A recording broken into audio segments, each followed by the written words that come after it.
کی خواہش کہ جنت میں گھر بنے، مگر کیسے؟ رسول اللہ صلی اللہ علیہ وسلم کے فرمان کے مطابق آپ اپنا گھر بنائیں ایسے: جس نے ایک دن اور ایک رات میں 12 رکعت سنت مؤکدہ ادا کی، اس کے لیے ان کے بدلے جنت میں ایک گھر بنا دیا جاتا ہے۔ صحیح مسلم کی روایت۔ اور وہ سنتیں کون سی ہیں میرے بھائیوں؟ وہ سنت ہے فجر کی نماز سے پہلے 2 رکعت، ظہر کی نماز سے پہلے 4 رکعت، ظہر کی نماز کے بعد 2 رکعت، مغرب کی نماز کے بعد 2 رکعت، اور پھر عشاء کی نماز کے بعد 2 رکعت۔ یہ ہے سنن رواتب، یہی ہے سنت مؤکدہ۔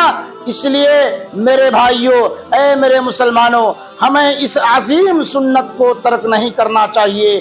اسے ہم ادا کر کے اپنا گھر جنت میں بآسانی بنا سکتے ہیں۔